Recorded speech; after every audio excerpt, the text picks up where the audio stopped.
Reverend Sir, my colleague, Honorable Leader of the Opposition,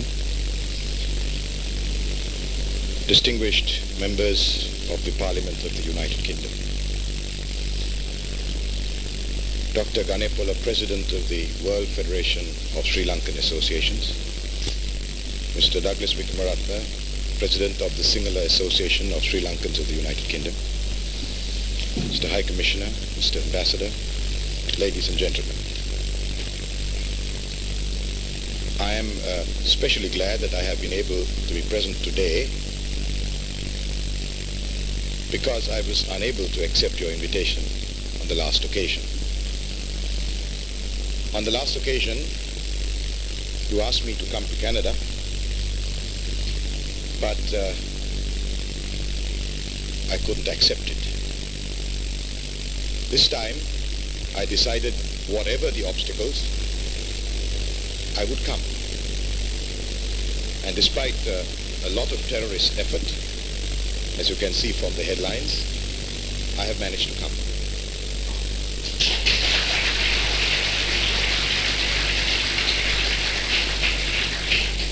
Your association and your federation of associations are all very unique in Sri Lanka's history. Sri Lankans have been living abroad, I think, ever since the Second World War in fairly large numbers. And the peculiar nature of those associations was that they were usually hopelessly divided, and one could never have dreamt that they could ever have come together. But you have, either by your efforts or spurred on by terrorist false propaganda, achieved a very special and valuable unity among the Sri Lankan expatriate community. You are unique, you are important, you are valuable to Sri Lanka in the present juncture. And what is that makes me especially happy is that the separatist groups throughout the world, while they have tried very hard to have a united front, that has still eluded them. And they form united groups only to disappear into a lot of division. As the preceding speaker, Mr. Mahindapala, who as an ex-journalist I think knows a lot about journalists, said the Islamist groups, despite their claim for justice as a human right, do not often practice it themselves. And you would see that all their associations or groups are largely dominated by small sections of the Tamil-speaking community. On the other hand, we can say quite proudly that the Federation of Sri Lankan Associations seeks and to a large extent has succeeded in having a group of associations which represent the widest possible groups of Sri Lankans throughout the world. So, Mr. President, I want to congratulate you and all the members of these associations for what you are doing, and I hope that you will go from strength to strength in the future.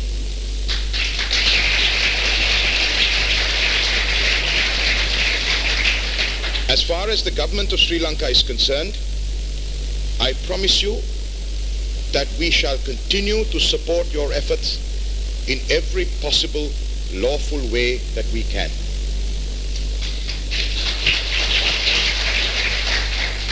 Now, may I take some of the matters that have been raised. I am not in the fortunate position of saying that I speak for myself. I have to speak for the government. So what I say will be not myself, but more what is the government view on the position. Though I take complete collective responsibility for what we do and what we say. This ethnic issue has a number of aspects. One of it is undoubtedly military. No country in the world has abandoned a military position when faced with a terrorist threat. To say, withdraw the armed forces from this part of the country or that part of the country is a suggestion without precedent. And I'm sure it is one that will remain so.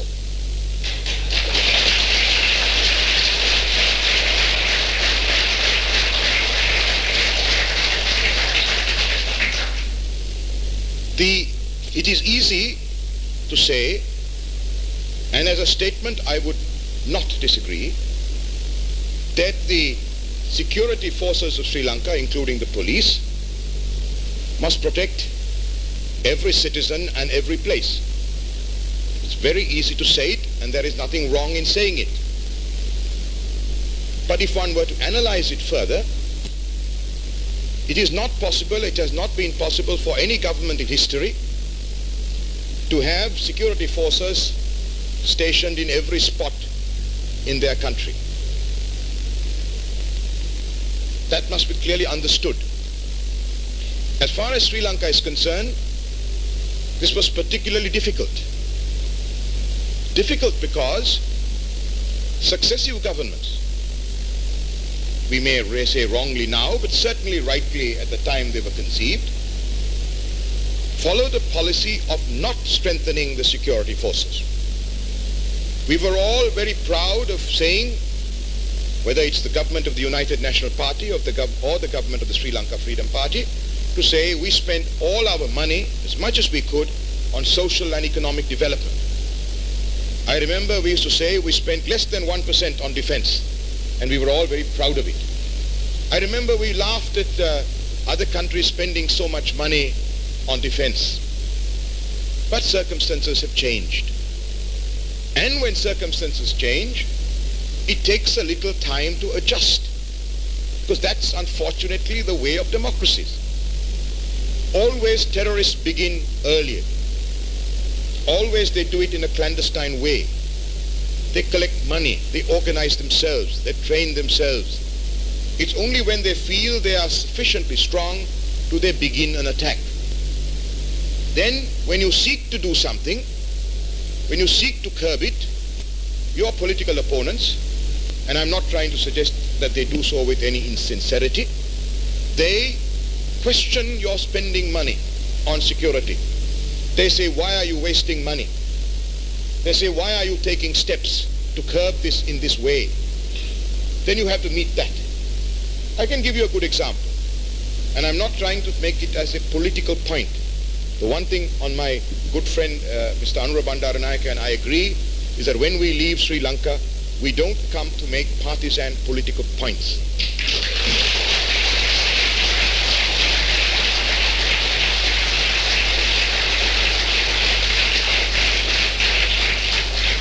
In Parliament, we fight each other very strongly, but I hope very politely and with the highest traditions of parliamentary practice.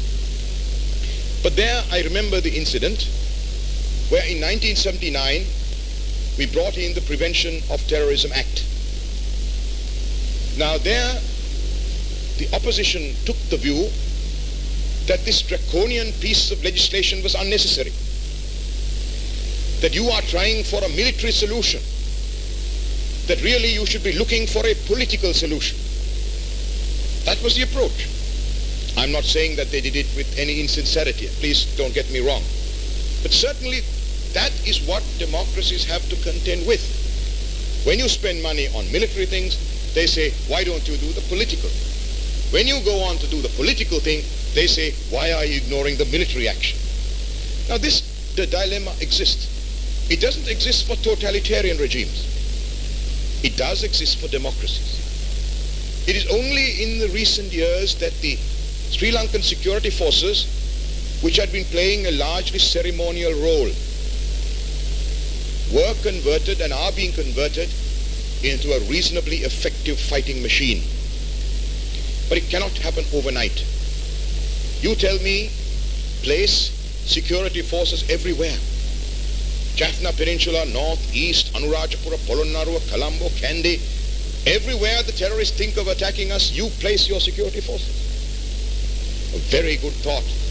But if I were to tell you the number of security forces that were being trained not many years ago, you will be shocked at the numbers that we had to deal with the problem. I can tell you that even today, the number of security forces in relation to the population of areas affected in Northern Ireland is higher than in Sri Lanka. In any Indian state is higher than in Sri Lanka. You will turn around and say, why aren't you speeding it up? My answer is to say, yes, we are speeding it up. But I cannot tell you the numbers. Because if somebody writes it down and reports it to the terrorists, then they will take counteraction. We have done some of the things we have done, I can tell you. We have set up a national auxiliary force. We have done certain deployments. We have set up the special task force of the police, which have been trained by people who have had experience of other special task forces in the world. When we do that, you say good. The world says, why are you getting mercenaries? These are the dilemmas we face. On the one hand, quite rightly, people of Sri Lankan origin all over the world and in Sri Lanka themselves say firm action, stamp it out, clear it up. And that phrase which I have hesitated to use, wipe out terrorism. I subscribe to those sentiments. I only question the practicable way of implementing these things. Then we get into the next stage. I'm only now talking of the military aspect of it before I get on to the political. The second is the psychological framework in which one has to act in dealing force with force.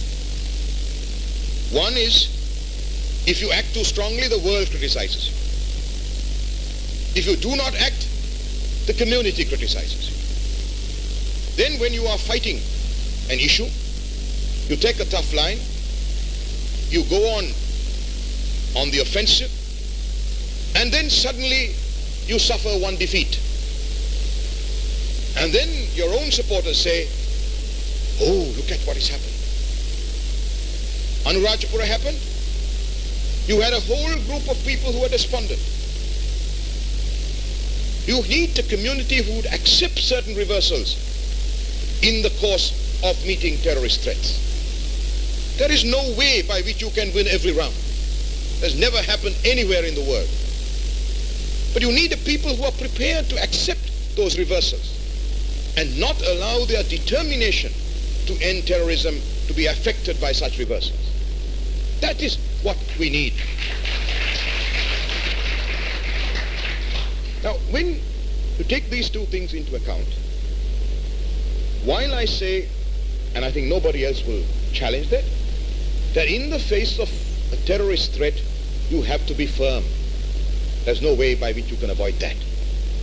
But having said that, I want to set out to you what I think are the limits to which a military position can be taken.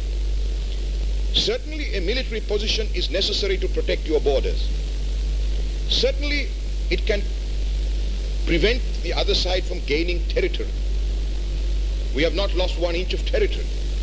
We may have lost absolute control of every point, but we certainly do control any bit of territory that we walk into. We can contain the terrorist threat.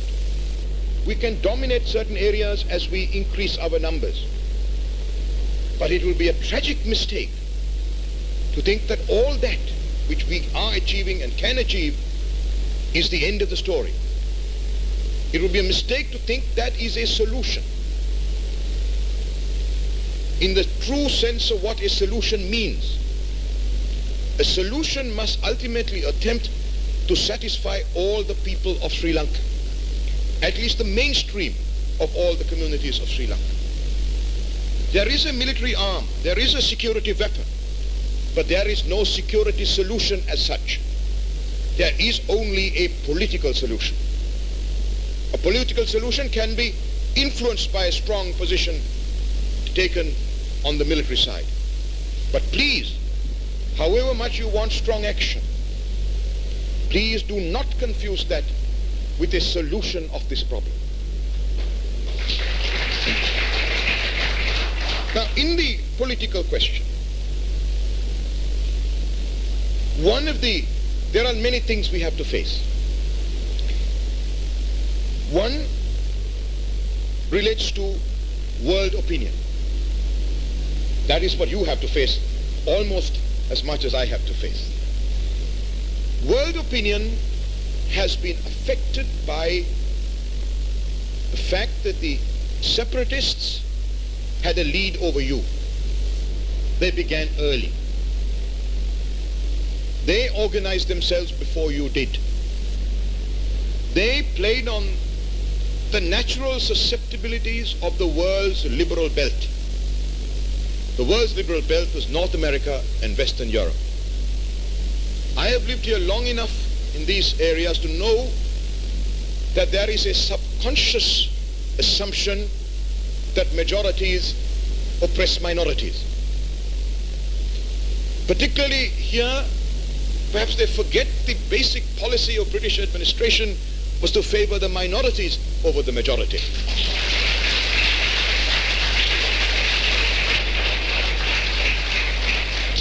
Then the separatist groups play on this natural feeling.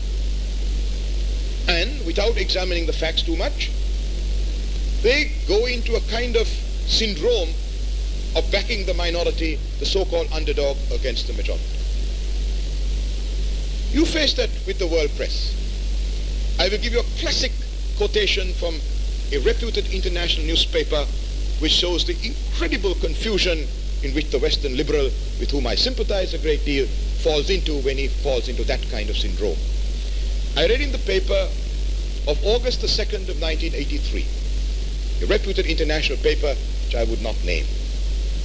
The sentences ran like this: the Tamils of Sri Lanka are heavily discriminated against. Second sentence: the trade of Sri Lanka would be disrupted following the riots because the Tamils control 60% of the retail trade of Sri Lanka. Now, that's the kind of thing that they put out. Now, how do we deal with that? It's no point sitting and criticizing them. It is our duty to respond positively, to meet them, to talk to them, to illuminate them on the facts. Dr. Ganepola referred to a meeting I had with a distinguished American paper last January. I had to sit with them for 2 or 3 hours and show them the facts, the statistics, the analysis. Admit some of our own errors. Don't be afraid of that. No country is perfect. No administration is perfect. No human being is perfect. If you are Buddhist, you would know that. We have shortcomings. When Mr. Sims goes down and tells me that there are some shortcomings in the way we run our detention centers, part of it is undoubtedly true. Part of it, maybe he's reporting an exaggerated conclusion. My response to him should not be to say, who is this meddling man coming from outside to tell me what is wrong? I should respond and say, thank you, sir, for telling us. We would look into it, and if we have made any errors, it's our job to put it right. Now, it's your job to put it right, because facts, in my view, are by and large on our side. Let's look at some of the facts that the extremist elements, separatists, complain of. I don't want to talk about homelands. Mr. Mahindapala talked about it very eloquently. Homelands are a racist concept. Homelands are not for a democracy. The extremists talk about discrimination in employment. What are the facts?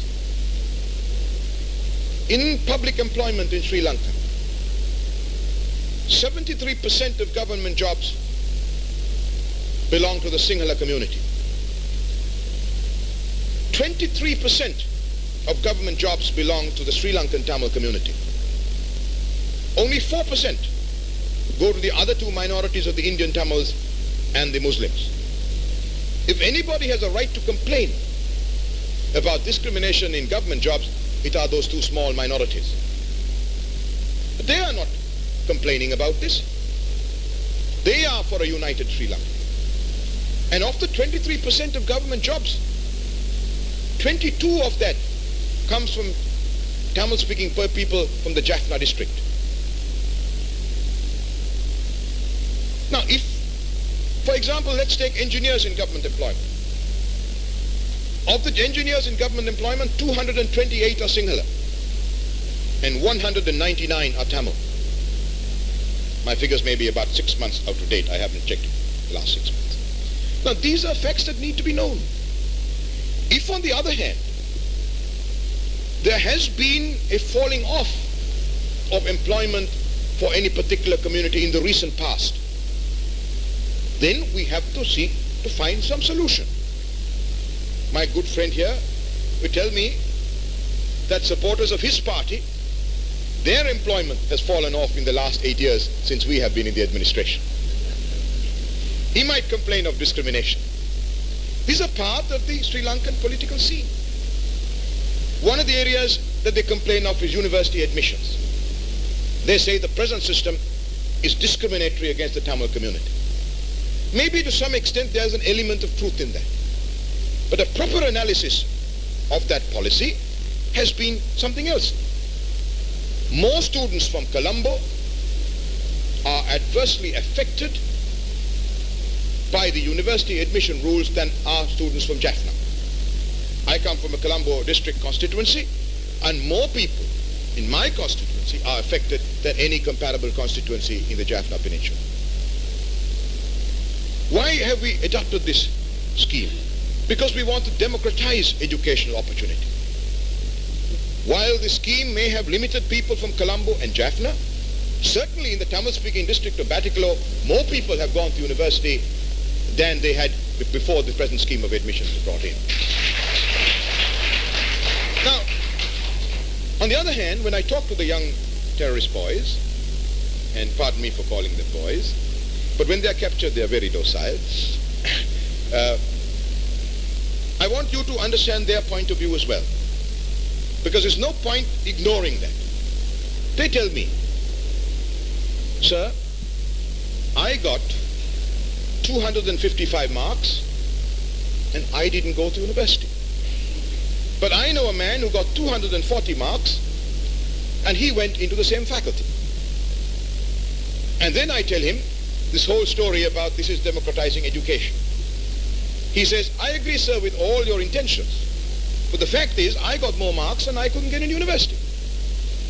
How do I feel about it? I had to concede, in my mind, that while his analysis of government policy was wrong, his own perception of the situation required some kind of understanding and accommodation.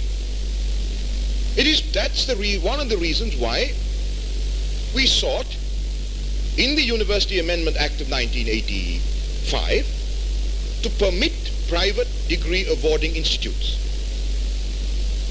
And then we were told, you're destroying free education and you are creating another problem for yourselves.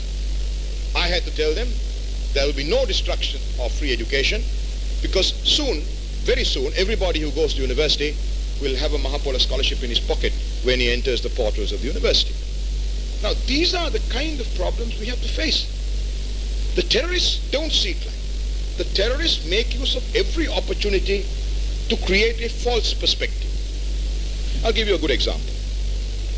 The terrorists create world opinion by so-called excesses, army atrocities. Right. Now, I was going to take some other examples in my original thoughts about it, but let's take Bawunia. Happened 2 days ago. 200 dead, says one extremist in Madras. 100 dead, says another extremist in Madras. Extremists in Bawunia said 50.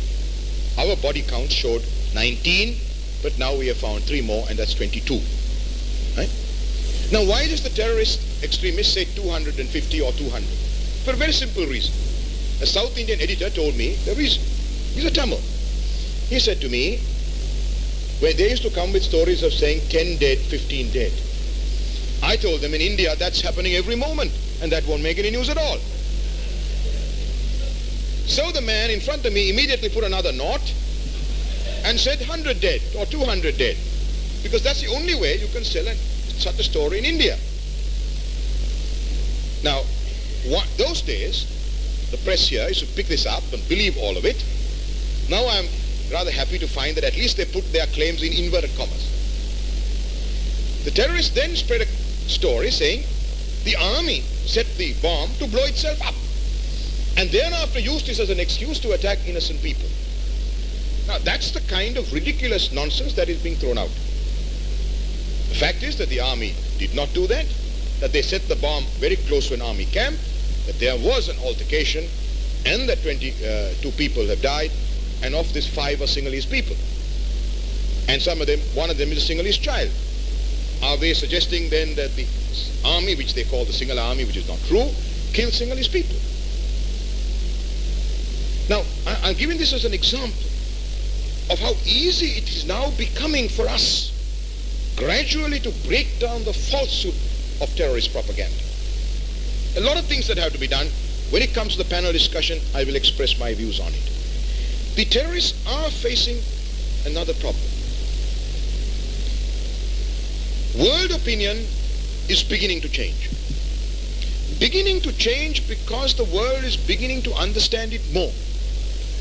The terrorist position, prima facie, is unreasonable. Let's look at their position. First, a separate state. Who supports them? Nobody supports them in the world today. No state. And if you had any doubts about India, we have now Prime Minister Rajiv Gandhi saying in the city of Madras, not anywhere else, in the city of Madras he says, I will not allow Elam.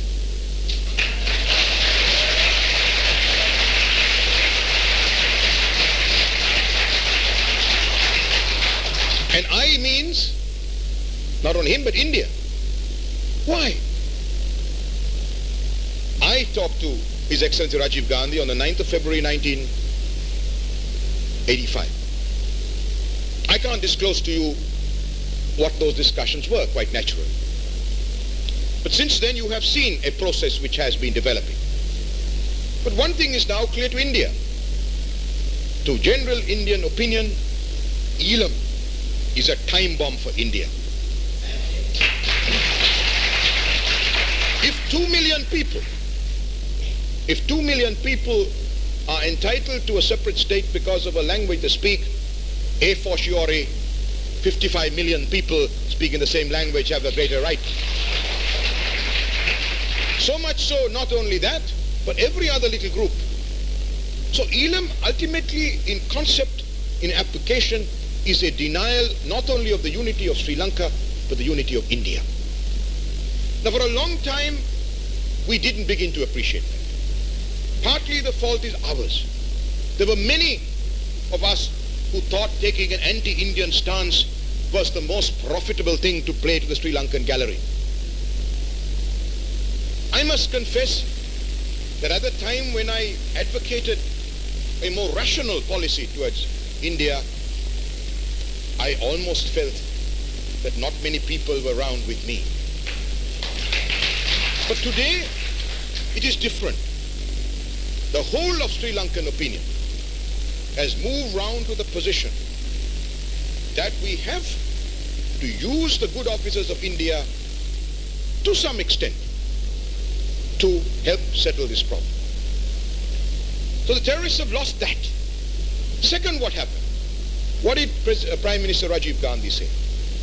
He said, India will not support the terrorists in claiming anything more than what any minority has got in India. Now, look at that. That puts a lid even on demands other than separation. No separation, and you dare not demand anything more than anybody's got in India. But he says the problem is Sri Lankan and you have to settle by negotiation. Now look at it from the terrorist point of view. They say they have fought, they have lost lives, they've suffered so much in order to get this dreamland. Now they are saying no dreamland and no halfway land. So you can understand their desperation. They were waiting to create an excuse to try and break these talks. I made this mention about 2 weeks ago because our intelligence showed that. And we took special care not to be led into a provocation. That is why when the Trikonamadu incident about the Buddhist priest, though it hurt our sensibilities a great deal, we did not take the kind of action that we would have taken in the ordinary course. And that decision of holding back is now proving right. Even the BBC is now saying, as they said this morning at 8 o'clock, that if the terrorist groups do not attend the Thimphu talks any longer, Prime Minister Rajiv Gandhi would have to take some tough decisions about them. So, we are on the way to win world opinion. When Dr. Ganepola and all his friends started in 1983, the task was almost hopeless.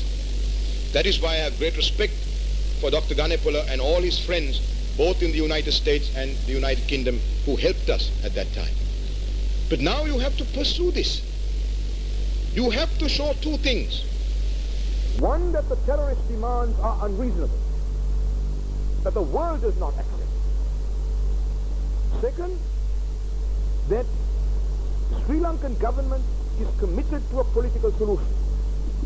I want to say categorically, and I have spoken to His Excellency the President this morning, to say that whatever the Tamil groups do, even if they walk away from Thimphu, this government of Sri Lanka will continue to attend the talks and will continue its commitment to find a political solution.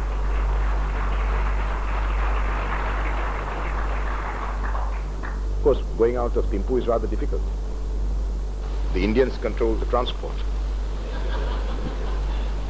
And if you want to walk, it's 7 hours to the Indian border from Thimphu if you go by car. Walk will take a few days.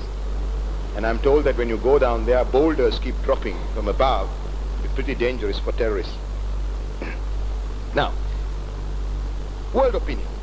One of the unfortunate things about world opinion is that, I'm not talking only the press, I'm talking the non-governmental organizations. I understand their stance, I understand their sympathy. But surely they want to point out our faults in order to convince the people of Sri Lanka to tell us to change things. It is useless to castigate the government of Sri Lanka or the security forces of Sri Lanka if you cannot produce the kind of change that you want. Now, I feel world non-governmental organization opinion is lacking in one thing: objectivity. They will criticize governments, but they will not criticize terrorists enough. So when their reports become one-sided, their reports lose a degree of credibility within Sri Lanka. It's no point saying government has failed here if you don't refer to terrorist murders. I mean, I can give you a catalogue of what the terrorists have done. I mean, they would qualify to be called the most brutal terrorist groups in human history. I mean, members of parliament, members of district councils, candidates for election, the government agents, members of security forces, Tamil people, men, women, children, suspected informers, Buddhist priests, Japanese Buddhist priests, American aid givers kidnapped,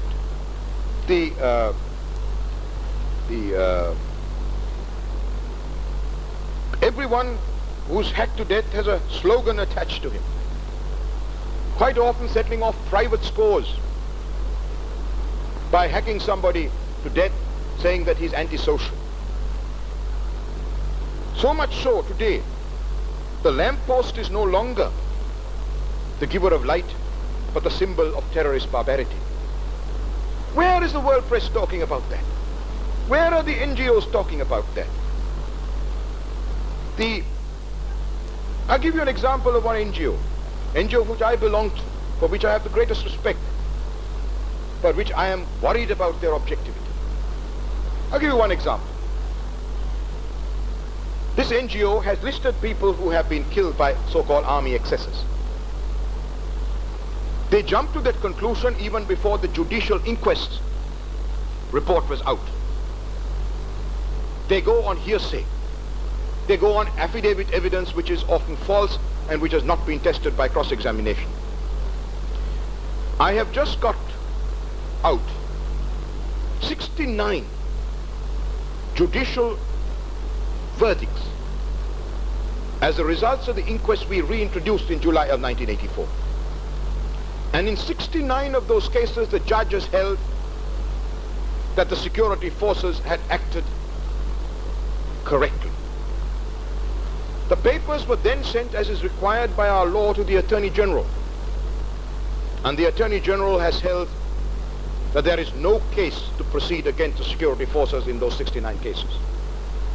Now, of those 69 cases, 5 are listed in the Amnesty International list of people who have been brutally murdered by the security forces. I wonder whether they would correct themselves. I don't like to make another point, but I will make it now because it is relevant. The judge who held that those 69 cases the security forces were justified happened to belong to our Tamil ethnic minority. The Attorney General who decided that there was no case to present also belonged to our Tamil ethnic minority. But I wonder whether NGOs will respond to that. They rush to print to condemn a government. And if we were a dictatorial government, I can understand. But here is a government committed to democracy. My honorable friend acknowledged that he can come here and speak freely, and some of the remarks he made were not complimentary of the government. I mean, he'll be out of a job if he did not criticize the government. Right? But that is the kind of country you're dealing with. You are not dealing with some kind of tin pot dictatorship. You're dealing with a country which has universal adult franchise since 1931, which is only 3 years after the United Kingdom. The United Kingdom got universal adult franchise only in 1928, when women between 21 and 30 got universal adult franchise. People in Sri Lanka got the vote at 18 long before people in the United Kingdom got that. We greatly value these traditions. That is why the one that irks me most of all, this is human rights business. I mean, we must surely be more concerned about the human rights of our own citizens than any outsider can. I want you, despite all the provocations of Tamil extremists, to show in every bit of your work that you are concerned about the human rights of the entire community of Sri Lanka. It was not to destroy a community, to commit so-called genocide. As one of the earlier speakers said, it has taken on a new meaning, I think Mr. Vikramaratne's speech. We have made fundamental rights justiciable under the Constitution of 1978. People are filing fundamental rights applications. They may be not as implemented as well as we would like to. I'm not saying everything is perfect. We are so concerned about human rights that even the 1950s regulation which said that bodies can be disposed of without inquests, we reversed that in July of '84.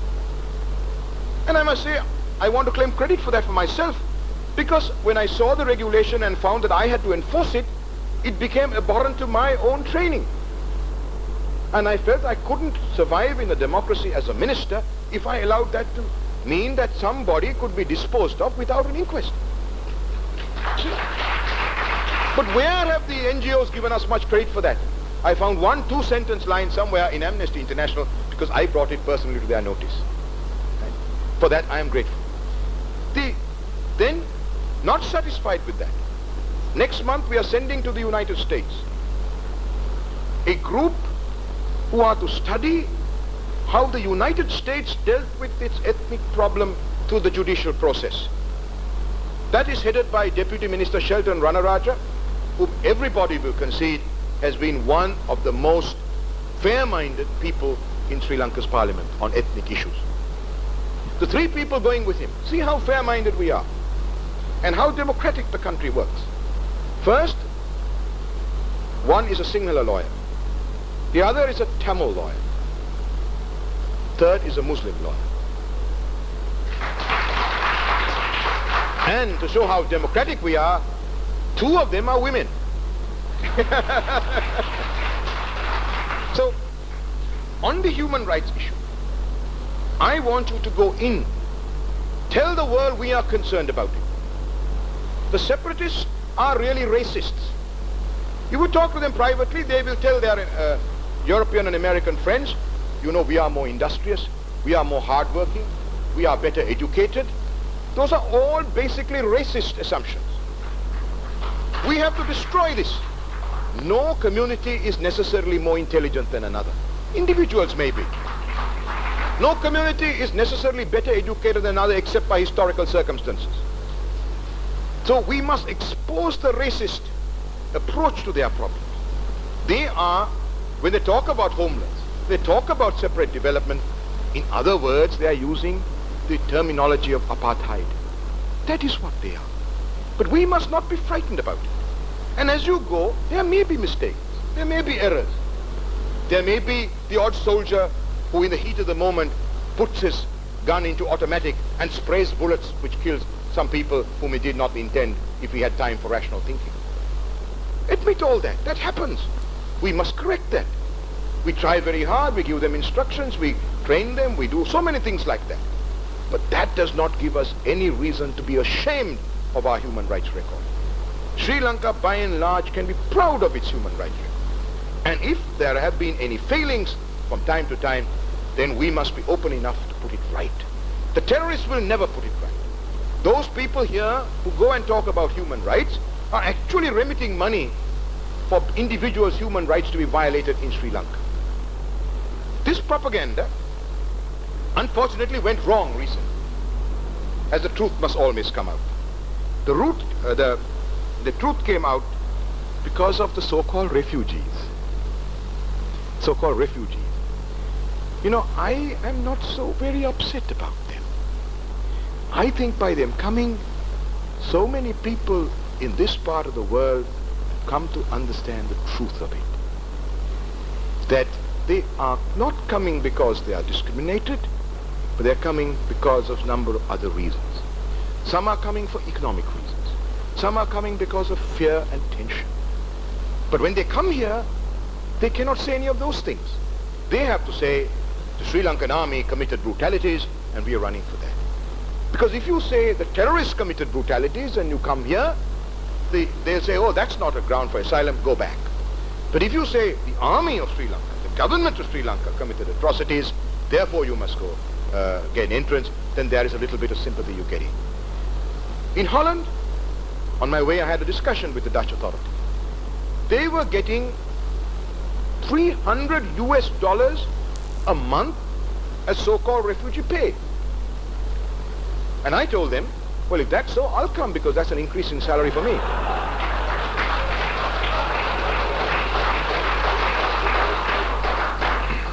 So now they've cut it down and they tell me the numbers have decreased. You know, our friends separatists are very practical people. They have certainly got a very strong arithmetical mind. See, now, what I want you in the next year is grab the human rights question. Don't leave it to the separatists. And win that for us. If you think we are wrong, tell us. We will put it right.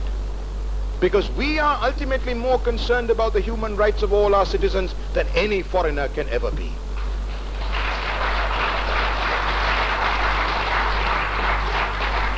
I don't want to take you very much more time because I think there is a 2 minutes more sign here, but I don't know if it refers to me. But we are living in a democratic country. What applies to a representative of Australia must apply to the minister as well. I want to sum up by just one paragraph and I'll answer any questions later on. Minorities claim they have matters for redress. The majority community expresses its concern regarding matters on which they feel threatened. Government has to help all. Helping one at the expense of the other will not solve the problem, but only change its emphasis. Statesmanship of the highest order is required today. I believe that whatever other faults we may have, that we have the capability of resolving this problem with the highest standards of statesmanship. But the head of our country requires the assistance of all of us. I'd like to remind the opposition of that. The problem is not only mine. It's not only yours. It is bigger and more important than all of us. How we deal with it will decide the future of Sri Lanka for years to come. If we fail, we will be reproached by all those who come after us. If we succeed, as we certainly shall, it matters little whether we are remembered or not, for we shall remain in history at peace with ourselves. Thank you very much.